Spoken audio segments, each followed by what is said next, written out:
Hola a todos, bienvenidos al tercer video de nuestro curso de Cloud Computing básico. En esta oportunidad les traigo un video donde vamos a entender los conceptos básicos del Cloud Computing. No siendo más, empezamos con la presentación. El primer concepto básico tal vez ya se les hace un poco conocido, que es IaaS, que son las siglas de infraestructura como servicio en inglés. Como vimos anteriormente, infraestructura como servicio se traduce básicamente a cuando yo contrato un servicio que me ofrece, por ejemplo, un servidor virtual donde yo puedo desplegar mis aplicaciones, por ejemplo, donde yo puedo poner mi sitio web, donde yo puedo tener mi propio servidor de Git, por ejemplo, etc.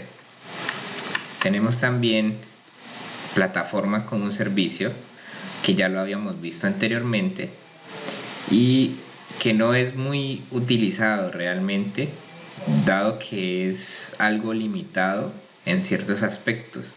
Por ejemplo, supongamos que tú eres un desarrollador y que estás trabajando sobre un entorno de Google. Estás desarrollando una aplicación, por ejemplo, de recaudo, de cartera, y por X o Y motivo se requiere hacerlo sobre una plataforma que solo funciona en la nube. En este caso, digamos que es una plataforma de Google. ¿Por qué digo que es muy limitada y por eso mismo poco usada?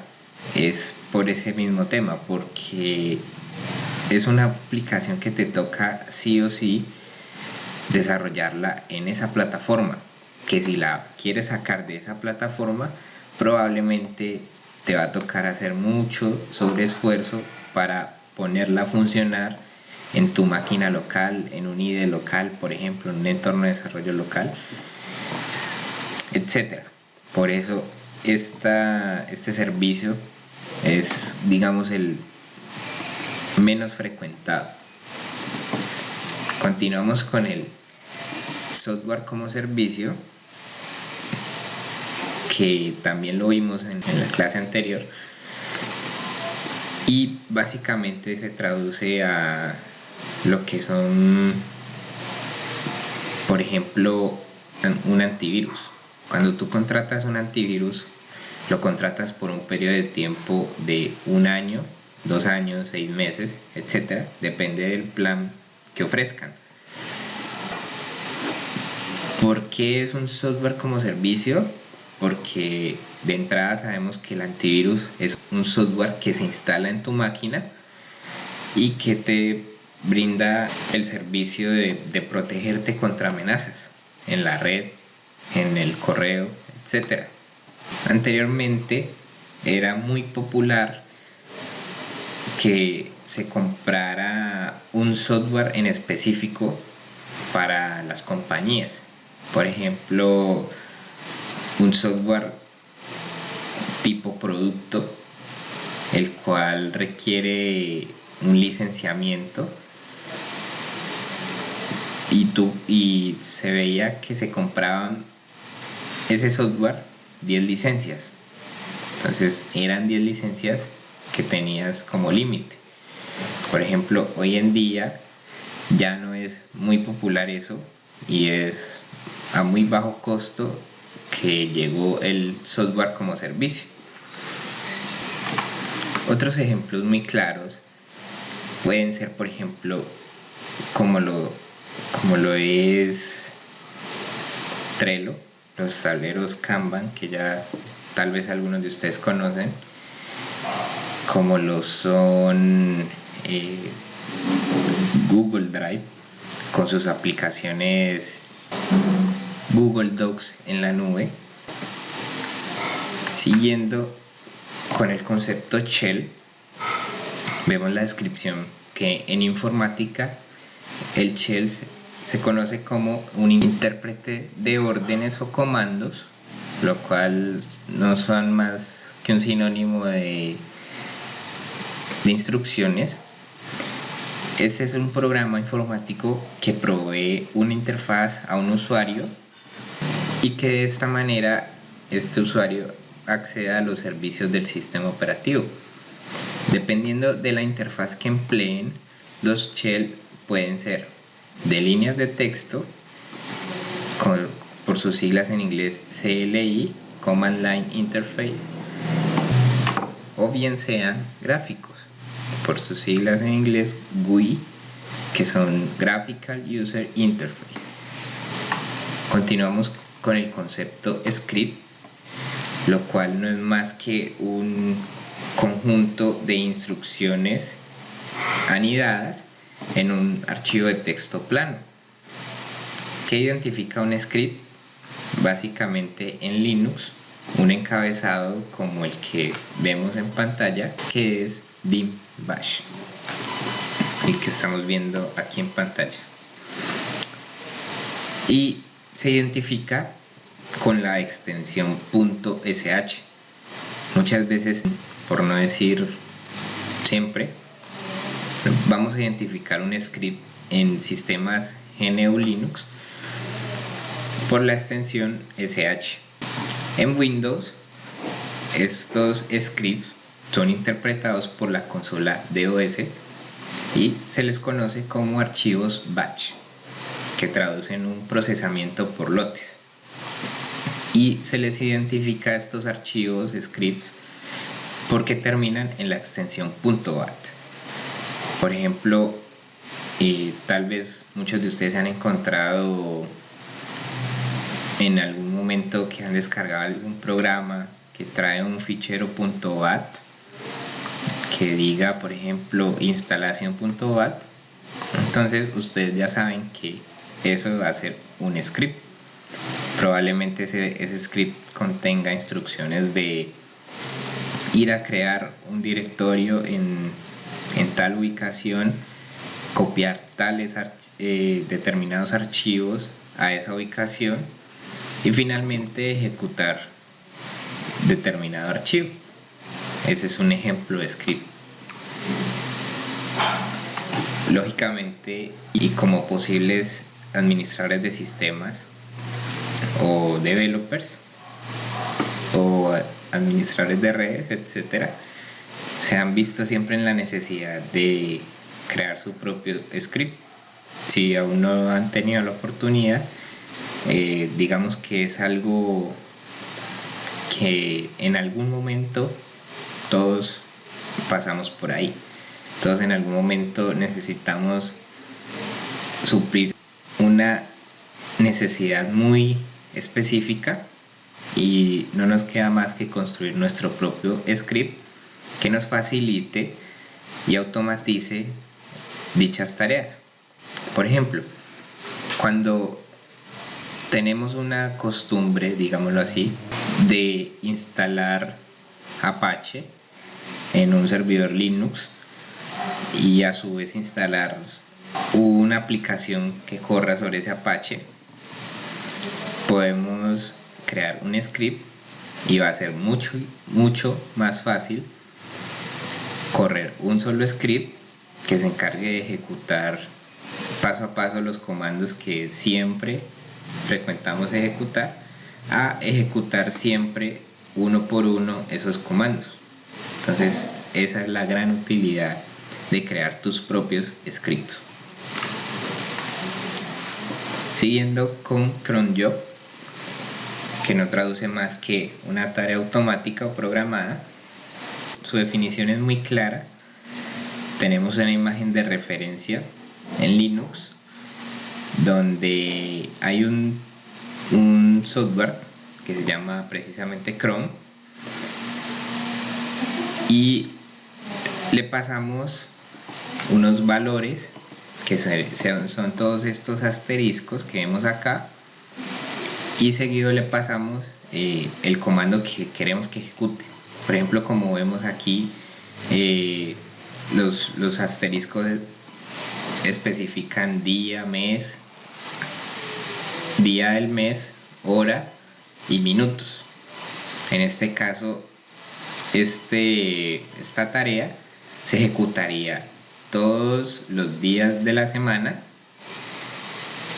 todos los meses, todos los días de todos los meses, todas las horas y todos los minutos. Obviamente no vamos a tener una tarea en un entorno real, no vamos a tener una tarea de esta magnitud, ya que muy probablemente vamos a colgar el servidor de memoria ejecutando cada minuto dicha tarea. Entonces, cuando ya se tiene algo en específico, estos asteriscos empiezan a cambiar por valores numéricos. En Windows es lo que conocemos como programador de tareas, el cual vemos en este momento en pantalla. Y aquí tenemos un ejemplo, por ejemplo, de MySQL, el cual siempre corre una tarea a las 12 p.m. Aquí está la descripción, 12 p.m. todos los días. Windows ya por defecto nos saca la hora de la próxima ejecución, la hora de última ejecución, etcétera. Pero en mi caso, pues yo la tengo deshabilitada porque era una tarea que realmente no tenía mucho sentido, porque nunca encontraba alguna actualización. Entonces era molesto, en ocasiones estaba haciendo trabajos y me salía la ventana de comandos ejecutando dicha tarea. Continuando con la presentación, tenemos el concepto VPS. ¿Qué es un VPS? Es un servidor virtual privado. Como su nombre lo dice, es virtual, por lo cual traducimos virtual o asociamos a una máquina virtual, un nodo virtual en alguna parte del mundo. Hoy en día este término VPS es muy popular por toda la onda, digámoslo así, de cloud computing. Como administradores de sistemas, desarrolladores, profesionales de seguridad informática, etc., es muy común que nos encontremos con dichos servidores. Por ejemplo, ya sea para tener nuestro propio Git, nuestro propio servidor de aplicaciones, nuestro propio servidor para alojar nuestras aplicaciones o sitio web, etcétera. Realmente es muy útil y es uno de los factores más importantes de este curso. Está muy asociado a lo que es la infraestructura como servicio, ya que cuando tú adquieres un servicio, estás adquiriendo un VPS en múltiples proveedores como lo pueden ser Amazon, DigitalOcean, etcétera, que ya luego los iremos viendo más adelante del curso. Pero es importante que tengan claro este concepto antes de llegar hasta allá. Sí les puedo decir que es muy importante que se graben este concepto, porque les va a ser de gran ayuda en un futuro para entenderlo mejor. Un CDN es una red de entrega de contenido. Básicamente, para explicar este concepto, quise usar esta imagen, la cual representa una persona accediendo a un sitio web. Digamos que tú eres el punto rojo y estás accediendo a un sitio web que está alojado en un servidor en Perú, por ejemplo, y el tiempo de respuesta es de más de 3 segundos. ¿Para qué? Para mostrarte una imagen, un video. Esto es sin un CDN, que es un Content Delivery Network, y con un CDN podemos ver que a pesar de que tú estás accediendo a ese mismo servidor, tú estás adquiriendo una respuesta de otro nodo que está más cerca a ti, y asimismo puedes tener múltiples nodos alrededor del mundo, que son todos estos puntos. Cuando tú accedes a un sitio que trabaja con CDN, el tiempo de respuesta es mucho más rápido. Por ejemplo, no vas a encontrar que el tiempo de carga de un sitio web que usa CDN a uno que no va a ser el mismo. Obviamente el que usa CDN va a ser mucho más veloz, y es por eso que se recomienda los CDN para optimizar sitios web también.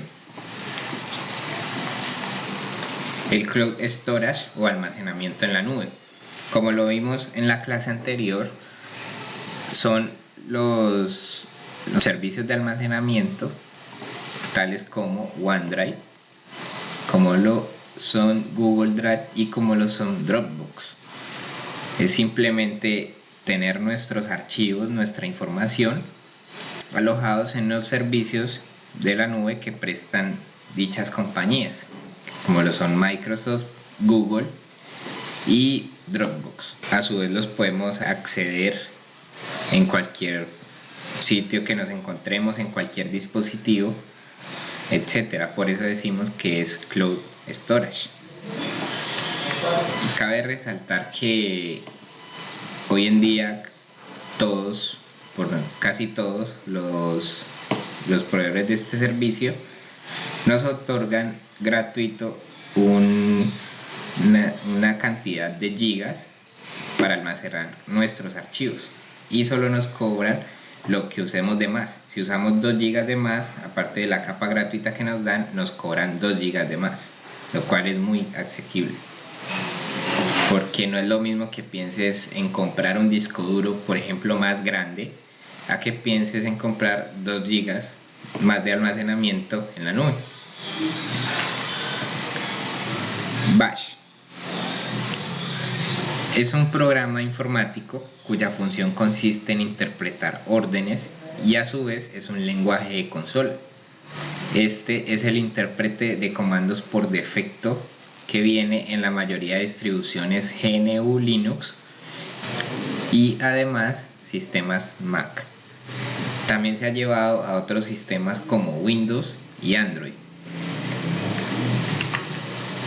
Hosting o alojamiento es un servicio que permite la publicación de un servidor web, y cuando contratamos un servicio de hosting estamos contratando un servicio pero donde no estamos solos, donde estamos con cientos de usuarios en un mismo servidor y a un precio muy bajo, que nos sale más barato que tener un servidor consumiendo energía en nuestras instalaciones físicas, etcétera. Básicamente, cuando accedemos a un sitio web, una página web, estamos accediendo a un directorio que está alojado en algún hosting. Estos hosting ofrecen servicios, instalaciones de WordPress, backups, etcétera, múltiples servicios. Claros ejemplos son GoDaddy y HostGator. Así como estos dos, hay muchísimos más proveedores de hosting alrededor del mundo, pero yo tomé en este caso estos dos, que son pues los que en mi opinión son los más conocidos y famosos. Retomando un poco, cuando accedemos a una página web, estamos accediendo al directorio de un servidor, en este caso el servidor del hosting. En ese directorio se encuentran todos los archivos que hacen funcionar nuestro sitio web,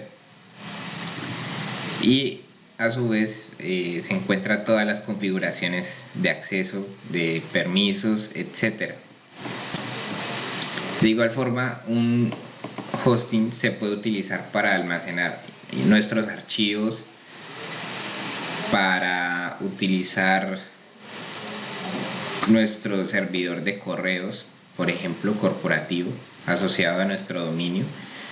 Si tú tienes un dominio estudiante.com, por ejemplo, y adquieres un plan de hosting que tiene un cPanel, un panel de administración, y tiene un servidor de correos, vas a poder tener tu propio correo, digamos tu nombre @estudiante.com, por si en algún momento te llegaste a preguntar cómo se hace todo eso para tener tu propia cuenta con dominio personalizado.